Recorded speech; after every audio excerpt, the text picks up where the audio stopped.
கும்பம் ராசி. இந்த ராசியோடைய அதிபதி யாருன்னு பார்த்தா சனி பகவான். சனி பகவான் அப்படின்னு சொல்லக்கூடிய ஒரு கிரகம் அப்படிங்கிறது ஞானமான இயல்புக்கும் நியாயமான குணத்துக்கும் கர்ம வினைகளின் அடிப்படையில் செயல்படக்கூடிய தன்மை கொண்டது. உழைப்பவர்கள் மீது அதிக பாசம் மற்றும் நல்லவங்களுக்கு இன்பங்கள், தீயவர்களுக்கு சோதனை தரும் வல்லமை உங்கள் ராசி அதிபதி சனி பகவானுக்கு தான் இருக்குது. அவர் கொஞ்சம் மெதுவாக செயல்படக்கூடிய மந்தன் அப்படின்னு சொல்லப்படக்கூடியவர். கருப்பு நிற உடை உடுத்தினா, நீல நிற வஸ்திரம் அணிஞ்சா, கருப்பு நிற நல்லெண்ணெய் தீபம் ஏற்றினா, இது எல்லாமே சனி பகவானுக்கு விருப்பமானவை. கும்பராசி அன்பர்கள் இந்த கருப்பு, நீல நிறம், நல்லெண்ணெய் இது மூன்றையுமே உபயோகப்படுத்தினீங்கன்னா நல்ல ஒரு முன்னேற்றமே உங்களோட வாழ்க்கையில் ஏற்படும். ஆமாங்க, ஏன்னா சனி பகவானுக்கு ரொம்பவும் பிடிச்ச இந்த பொருள். உங்கள் ராசி அதிபதி அவருங்கிறதுனால எல்லா விதத்திலுமே உங்களுக்கு நல்லது நடக்கும். சனி பகவான் நீதியையும் நேர்மையும் கர்ம வினையின் பலன்களையும் தரக்கூடியவர். அப்படிப்பட்டவர் தான் கும்பராசிக்கு அதிபதியாக இருக்கிறதுனால நீங்களுமே பாருங்க, நீதிமான்களாக இருப்பீங்க. எல்லா விஷயத்திலையுமே நல்லது கெட்டதை அலசி ஆராய்ஞ்சு சொல்வீங்க. ஆன்மாவிலிருந்து உருவான மனதை தட்டி எழுப்பி செயல்படுத்தக்கூடிய ஒரு விஷயம் இந்த சனி பகவானுக்கு இருக்குது. சனி பகவான் உழைப்பிற்கு ஒரு எப்படி சொல்லலான்னா, உழைப்பிற்கேற்ற நல்ல பலனை பெற்றுத்தரக்கூடிய ஒரு கிரகம். கும்பராசி அன்பர்கள் கடுமையாக உழைக்கக்கூடியவர்களாக இருப்பீங்க. உங்களோட உழைப்பால் முன்னேறணும் அப்படின்னு எல்லா விஷயத்தையுமே செயல்படுத்துவீங்க. சோதனையே வந்தாலும் சரி, அந்த சோதனையை கூட சாதனையாக மாற்றக்கூடிய வல்லமை கும்பராசி அன்பர்களுக்கு இயல்பிலேயே இருக்கும். நம்முடைய ஊழ்வினியின் காரணமாக சனி பகவான் நம்ம சோதனைக்குள்ளாகும் சூழ்நிலை வரும். தினமுமே அவரை நீங்கள் தியானம் செஞ்சு பூஜை செஞ்சீங்கன்னா எல்லா விதத்திலுமே நீங்கள் நன்மைகளை பெறலாம். ஏற்படக்கூடிய இன்னல்களை குறைச்சி இறுதியில் ஈடில்லா இன்பத்தை நீங்கள் பெற முடியும். சனிக்கிழமையில் சனி பகவான் வழிபாட கும்பராசி அன்பர்கள் செஞ்சீங்கன்னா எல்லா விதத்திலுமே நீங்கள் நன்மைகளை பெற முடியும். உங்களுக்கு சனி பகவான் பிடிக்கும் அப்படின்னா இப்போ கூட உங்களோட ஆள் மனதில் ஒரு பிரார்த்தனை நினச்சிக்கிட்டு ஓம் சனி பகவானே போற்றி அப்படிங்கிற மந்திரத்தை 3 முறை பதிவிடவும் செய்யுங்க. அந்த சனி பகவானின் அருளால் கும்பராசி அன்பர்கள் உங்களோட வாழ்க்கையில் எல்லாமே நல்லதாக நடக்க உங்களுக்கு பரிபூர்ணமான ஒரு உறுதுணையை கொடுப்பார். எல்லாமே நல்லதாக நடக்கும். உங்களுக்கு வாழ்த்துக்களையும் சனி பகவானிடம் உங்களுக்காக நாங்கள் பிரார்த்தனையும் செஞ்சுக்கிறோம். மேலும் உங்களோட தனிப்பட்ட ஜோதிட ரீதியாக இருக்கக்கூடிய அனைத்து வித பிரச்சனைக்கும் எளிய முறையில் தீர்வு பெறணும்னு நினச்சிங்கன்னா ஸ்க்ரீனில் தெரிகிற நம்பருக்கு ஃபோன் பண்ணியே நீங்கள் உங்களோட ஜாதகத்தை எளிய முறையில் கணிச்சிக்கலாம். நிறைய பேர் இவங்ககிட்ட ஃபோன் மூலியமாகவே அவங்களோட ஜாதகத்தை கணிச்சு இப்போ அவங்களோட வாழ்க்கையில் சிறப்பான ஒரு முன்னேற்றம் கடதான் சொன்னாங்க. அதனால தான் அவங்களுக்குமே பயன்பெறும் அப்படிங்கிற வகையில் கொடுத்துருக்கோம். இப்போது இந்த மாதம் கிரகநிலை எப்படிலாம் அமைஞ்சிருக்கு, இந்த கிரகநிலையால் என்ன ஒரு மாற்றங்கள்லாம் ஏற்பட போகுது, குடும்பம், தொழில், காதல், தொழில், நிதி நிலைமை, வியாபாரம் இதெல்லாம் என்ன மாதிரியான தாக்கங்களை இந்த கிரகநிலை ஏற்படுத்த போகுது, இதை பற்றி தான் நாம் இப்போ விரிவாக பார்க்க போகிறோம். முதல்ல கிரகநிலைகளை பார்க்கலாம். உங்களோட ராசியில் சனி பகவான் வக்ர இயக்கத்தில் இருக்கிறாரு. உங்கள் ராசி அதிபதி தான் இப்போ உங்களோட ராசியில் வக்ர இயக்கத்தில் செயல்படுறாரு. கூட ராகு பகவானும் இருக்காரு. பஞ்சமஸ்தானத்தில் குருவும் சுக்கிரனும், ரணருண ரோகஸ்தானத்தில் புதனும், கலஸ்ரஸ்தானத்தில் சூரியனும் கேதுவும், அஷ்டம ஆயுள் ஸ்தானத்தில் செவ்வாயும் இருக்கக்கூடிய நிலைகளில் கிரக நிலைகள் அமைஞ்சிருக்கு. இந்த கிரகநிலை மாற்றம் அப்படிங்கிறது பஞ்சமஸ்தானத்திலிருந்து சுக்கிரன் ரணருண ரோகஸ்தானத்துக்கு மாறும் பொழுதோ, புதன் கலஸ்ரஸ்தானத்திற்கு ரணருண ரோகஸ்தானத்திலிருந்து மாற்றம் பெறுவார்.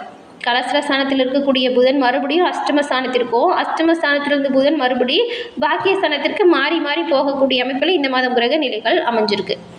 இந்த அமைப்புகளால் உங்களுக்கு உண்டாகக்கூடிய பலன்கள் அப்படின்னு பார்த்தா, இந்த மாதம் புதன் பகவான் இப்படி மாறி மாறி அவருடைய கிரகநிலை அமைப்புகளை மாற்றிக்கொள்ளக்கூடிய சூழ்நிலையில் கும்பராசி அன்பர்களுக்கு அறிவுத்திறன் அதிகமாக இருக்கும்.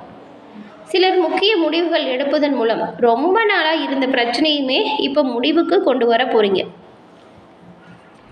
உங்களுடைய இனிமையான பேச்சின் மூலம் எல்லாத்துலேயுமே வெற்றி வாய்ப்பு உண்டாகும். இந்த மாதிரி எல்லாருக்குமே நல்லது செய்யக்கூடிய காலகட்டம் அப்படிங்கிறதுனால உங்களோட சொல் சிலருக்கு வீண் குற்றச்சாட்டாக கூட உங்கள் மேலே வைப்பாங்க. அதற்கான வாய்ப்புகளாக வரும். கவனமாக இருங்க. நீங்கள் இப்போது சொல்லக்கூடிய விஷயத்தில் எல்லோருமே சரியாக எடுத்துப்பாங்களான்னு சொல்ல முடியாது இல்லையா? அதனால தான் கவனமாக இருங்க.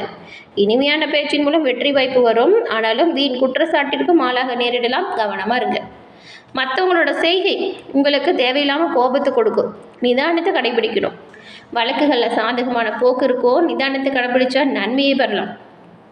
வீடு மனை இதில் எல்லாமே நல்ல ஒரு முன்னேற்றம் இருக்கும். புதிய வீடு மனை வாங்குவதற்கான இது வரைக்கும் நிறைய முயற்சி செஞ்சாலும் அதுக்கு தடை ஏற்பட்டிருக்கும் இல்லையா? அந்த தடை இப்பொழுது நீங்கும். தொழில் வியாபாரம் எதிர்பார்த்த அளவுக்கு நல்ல ஒரு லாபம் தரலினாலுமே வருமானத்திற்கு எந்த ஒரு குறைவும் இருக்காது. இப்போ இருக்கிற மாதிரி சீராக இருக்கும். உத்தியோகத்தில் இருக்கிறவங்களுக்கு உங்களோட பணியில் மட்டும் கவனம் செலுத்துறது நல்லது. மற்ற விஷயத்தில் தலையிடாமல் இருக்கிறதும் வீண் பிரச்சனைகளை நீங்கள் மூக்க நுழைக்காமல் இருக்கிறதும் நல்லது. குடும்பத்தில் அமைதி உண்டாகணும் அப்படின்னு நினச்சிங்கன்னா உங்களோட கோபத்தை நீங்கள் குறைச்சே ஆகணும். பெண்களை பொறுத்த வரைக்கும் ஆக்கப்பூர்வமாக செயல்பட்டு சில முக்கிய முடிவுகளை நீங்கள் எடுக்க போகிறீங்க. அந்த முடிவுகளுமே நல்ல ஒரு முன்னேற்றத்தை கொடுக்கும். கலைத்துறையில் இருக்கிறவங்களுக்கு பாதுகாப்பு மிகவும் அவசியமாக தேவைப்படுது. பொருள் வரவில் குறைவு ஏற்பட வாய்ப்பு இருக்கு. அரசியல்வாதிகளுக்கு உறுதியும் துணைவும் நிறைந்து காணப்படக்கூடிய காலகட்டம் இது. மாணவர்களுக்கு எதிர்காலத்தை பற்றின எண்ணம் அதிகரிக்கும். மேல் படிப்பு பற்றின சிந்தனை மேலோங்கும். சக மாணவர்களின் விவகாரங்களில் தேவையில்லாமல் நீங்கள் தலையீடு செய்யாதீங்க, ஒதுங்கி இருக்கிறது நல்லது. அவிட்டம் 3-4 பாதம் கொண்டவங்களுக்கு இந்த மாதம் பொருளாதார நிலை கொஞ்சம் சுமாராக தான் இருக்கும். தொழிற்கல்வி பயிலக்கூடியவங்களுக்கு சிறப்பான ஒரு முன்னேற்றம் வரும். பெருத்துறை சம்பந்தப்பட்ட மாணவர்களுக்கு அதிகமான முயற்சி எடுத்து படித்தா எல்லா விதத்துலையுமே நன்மைகளை நீங்கள் இந்த மாதம் கட்டாயம் பெறலாம். சதயம் நட்சத்திரக்காரங்களுக்கு இந்த மாதம் உங்கள் கூட வேலை செய்கிறவங்களோட ஆதரவால் நீங்கள் வரக்கூடிய பிரச்சனைகளை எல்லாமே எளிய முறையில் சமாளிக்கக்கூடிய வல்லமை உண்டாகும். குடும்பத்தில் சுப நிகழ்ச்சி தங்கு தடை இல்லாமல் நடக்கும். உங்கள் தேவைகள் பூர்த்தியாகும். கணவன் மனைவி இடையே அன்பு அதிகரிக்கும். ஆனாலும் வீட்டில் சின்ன சின்ன வாக்குவாதம் தலை தூக்கலாம். கொஞ்சம் கவனமாக இருங்க. ஒருத்தருக்கு ஒருத்தர் விட்டு கொடுத்து போகிறது நிலைமையை சமாளிக்க உதவியாக இருக்கும். புரட்டாதி 1, 2, 3 பாதம் கொண்டவங்களுக்கு இந்த மாதம் எல்லோரையும் அனுசரித்து போகிறது நல்லது. முடிஞ்ச அளவுக்கு எல்லா விஷயத்திலும் கவனமாக இருங்க. உங்களை பற்றி நீங்களே தாழ்வான எண்ணம் கொண்டு வந்தீங்கன்னா அதை மாற்றிக்கோங்க. முதல்ல மற்றவங்ககிட்ட கடனாக பணமோ பொருளோ ஏதாச்சும் வாங்கியிருந்தீங்கன்னா அதை உடனடியாக பைசல் செய்வதற்குண்டான வழிமுறையை பின்பற்றுங்க. அதனால் அப்படியே விட்டிங்கன்னா சில பிரச்சனை வரும். அதனால தான் அதிர்ஷ்ட கிழமைகள் ஞாயிறு, வியாழன். இந்த மாதம் வரக்கூடிய பிரச்சனைகள் அனைத்தும் தீர பரிகாரமாக விநாயகர் பெருமானுக்கு அருகம்புல் அர்ச்சனை செய்து நெய் தீபமேற்றி தொடர்ந்து வழிபட்டு வருவதன் மூலம் அனைத்து வித காரியத்திலையுமே காரிய வெற்றி உங்களுக்கு கிடைக்கும். தடை தாமதம் நீங்கும். எல்லா விதத்திலையுமே முன்னேற்றத்தை நீங்கள் பெறக்கூடிய அமைப்பை உண்டாக்கி கொள்ள முடியும். அதே போல் உங்களோட வேலையில் வரக்கூடிய அனைத்து வித பிரச்சனைகளும் தீரணும் அப்படின்னு நினச்சிங்கன்னா உங்கள் ராசி அதிபதியை தொடர்ந்து வழிபடுங்க, நல்லது நடக்கும். மனுஷன் யாருக்கு பயப்படுறானோ இல்லையோ சனி பகவானுக்கு பயப்பட்டே ஆகணும். ஏன்னா இவரிடமிருந்து யாரும் தப்பிக்க முடியாது. சிவனாக இருந்தாலும் சரி, யாராக இருந்தாலும் சரி, சனி பகவானின் தீர்ப்பு ஒரே மாதிரி தான் இருக்கும். அதனால தான் இவரை தலைமை நீதிபதி அப்படின்னு சொல்கிறாங்க. இவர் தண்டிக்கும் தெய்வம் அல்லைங்க, திருத்தக்கூடிய தெய்வம். சோதனை எவ்வளவு கொடுத்தாலுமே அதிலேருந்து நம்ம திருந்தி வரக்கூடிய நல்ல ஒரு நல்வழியை மட்டும்தான் இந்த சனி பகவான் நமக்கு கொடுப்பாரு. ஆனால் மக்கள் இதை சரியாக புரிஞ்சிக்காம சனி பகவானை கண்டு பயப்பட செய்கிறாங்க. தவறு செஞ்சவங்க தான் பயப்படணும். தவறு செய்யாதவங்க தனியின் தோஷம் ஏற்பட்டால் கூட அந்த காலகட்டத்தில் எந்த ஒரு பிரச்சனையுமே அவங்களுக்கு ஏற்படாது. சனிக்கிழமையில் எல்விளக்கு ஏற்றி சனி பகவானை தொடர்ந்து வழிபாடு செஞ்சால் எல்லாமே நல்லா தான் நடக்கும். சனி பகவானை வணங்கும் போது நேரடியாக அவரை பார்க்காம சற்று பக்கவாட்டில் நின்று வழிபாடு செய்யணும். இது சாஸ்திரமே சொல்லுது. ஏன்னா சனியின் பார்வை நேரடியாக நம்ம மீது படக்கூடாது அப்படிங்கிறதுல ஒரு கருத்து நிலவிக்கிட்டு தான் இருக்குது.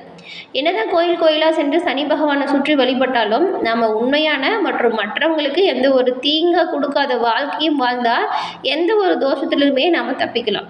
நீதி நேர்மைக்கு கட்டுப்பட்டவர் தான் சனி பகவான். அந்த சனி பகவான் இந்த கும்ப ராசிக்கு நீதி தேவனாகவும் ராசி அதிபதியாகவும் இருக்கிறாரு. அதனால தான் நீங்கள் செய்கிற ஒவ்வொரு நன்மைக்கேற்ற நல்ல பலன் வரும். உங்களுக்கு சனி தோஷம் இருந்தாலுமே உங்களுக்கு எந்த ஒரு பாதிப்பும் வராது. நன்மைகள் செஞ்சால் நன்மை பல மடங்கு வரும். தீமை செஞ்சால் கட்டாயம் தீமை தான் வரும். நாங்கள் எந்த ஒரு தீங்கையும் செய்யலை, ஆனால் வரதெல்லாம் பிரச்சனையாக இருக்குது அப்படின்னு நினச்சிங்கன்னா சனி பகவான் வழிபாட்டை தொடர்ந்து செய்யுங்க. கூடிய விரைவில் உங்களோட வாழ்க்கையில் நல்ல ஒரு முன்னேற்றம் வருவதை நீங்களே கண்கூட பார்ப்பீங்க. கிரகத்திலேயே ஈஸ்வரன் பட்டம் பெற்ற ஒரே கிரகம் அப்படிங்கிற பெருமை சனி பகவானுக்கு மட்டும்தான் இருக்குது. தன்னை வழிபாடு செய்கிறவங்களோட வாட்டங்களை போக்கக்கூடிய வல்லமையும் இந்த சனி பகவானுக்கு உண்டு. கும்பராசி அன்பர்கள், உங்கள் ராசி அதிபர் இருக்கக்கூடிய சனி பகவானை சனிக்கிழமையில் தொடர்ந்து வழிபாடு செஞ்சு எல்லா விதத்திலையுமே முன்னேற்றம் பெறக்கூடிய அமைப்பை நீங்கள் அடையலாம். சனி பகவானின் பரிபூரண அருளும் கிடைக்கப்பெற்று நீங்கள் நலமுடன் வாழ உங்களுக்கு வாழ்த்துக்களையும் சனி பகவானிடம் உங்களுக்காக நாங்கள் பிரார்த்தனையும் செஞ்சுக்கிறோம். என்ன கும்பராசி அன்பர்களே, இந்த பதிவு நீங்கள் பயன்பெறும் வகையில் அமைஞ்சிருக்கும்னு நினைக்கிறோம். பதிவு பிடிச்சிருந்தால் லைக் பண்ணுங்கள். உங்களோட நண்பர்கள், குடும்ப உறுப்பினர்கள் கும்பராசியாக இருந்தால் அவங்களுக்கும் இந்த பதிவை ஷேர் பண்ணுங்கள். நீங்கள் இப்போ தான் ஃபர்ஸ்ட் டைம் நம்மளோட சேனலை பார்க்குறீங்க அப்படின்னா மறக்காமல் நம்மளோட சேனலை சப்ஸ்கிரைப் பண்ணி வச்சுக்கோங்க. அப்படியே கூட வர பெல் ஐக்கானை கிளிக் பண்ணி வைங்க. அப்போ தான் நாங்கள் போடுற பதிவுகள் உடனுக்குடன் உங்களை வந்தடையும் அப்படிங்கிறத தெரிவிச்சுக்கிறோம். தொடர்ந்து பார்த்தமைக்கு நன்றி நேயர்களே.